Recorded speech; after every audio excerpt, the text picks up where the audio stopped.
Rema hari ini, Kisah Para Rasul 2 ayat 4.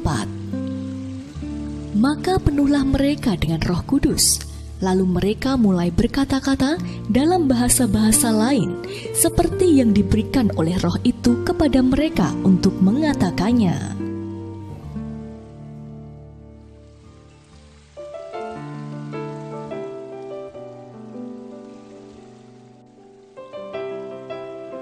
Orang ini tidak mungkin bisa menjadi pemimpin.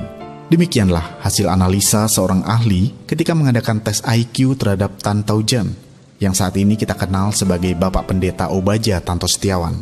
Pada saat itu, tidak ada seorang pun yang menyangka bahwa akan tiba saatnya Pak Obaja bisa menjadi seorang pemimpin dan gembala sidang sebuah gereja. Gereja yang kemudian tertanam di berbagai kota di seluruh pelosok Indonesia, bahkan bertunas di berbagai tempat di dunia. Hal ini adalah sesuatu yang tidak masuk akal dan mustahil pada saat itu. Perubahan hidup Pak Obaja terjadi saat beliau mengalami perjumpaan pribadi dengan Tuhan Yesus serta menerima kepenuhan Roh Kudus. Beliau yang dulunya sangat pemalu dan minder, tiba-tiba diubahkan Tuhan menjadi pribadi yang benar-benar berbeda.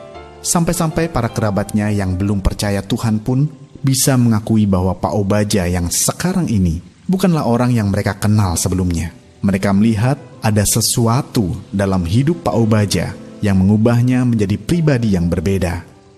Ya, ketika kita menerima kepenuhan Roh Kudus, tidak bisa tidak, jalan cerita dan hidup kita pasti berubah. Roh Kudus yang pertama bekerja menginsyafkan kita akan dosa, dan selanjutnya Dia akan menolong kita melepaskan diri dari setiap keterikatan dosa. Setelah itu, Dia akan memberikan kuasa serta otoritas ilahi dalam hidup kita, sehingga kita bisa dipakainya untuk melakukan pekerjaan besarnya di dunia. Jika saat ini kita tidak yakin tentang bagaimana masa depan kita, dan kita tidak tahu apa yang harus kita lakukan di tahun baru ini, janganlah lakukan hal yang lain.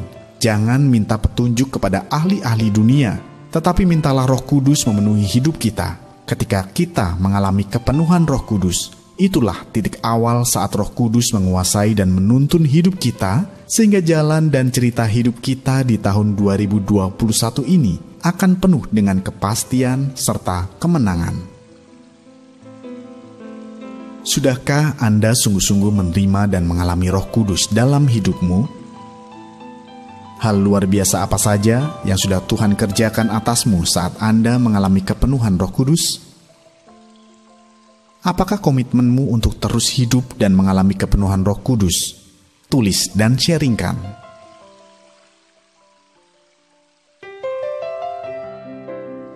Allah Roh Kudus, terima kasih untuk hari demi hari yang boleh kami lewati bersama dengan Engkau. Kami sungguh sangat mengucap syukur atas penyertaan-Mu. Hanya tuntunan kuasa-Mu yang bisa mengubah hidup kami dari yang bukan apa-apa menjadi lebih berarti. Terima kasih ya Bapa.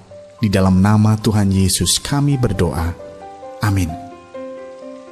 Ketika kita menerima kepenuhan Roh Kudus, maka jalan dan cerita hidup kita pasti berubah.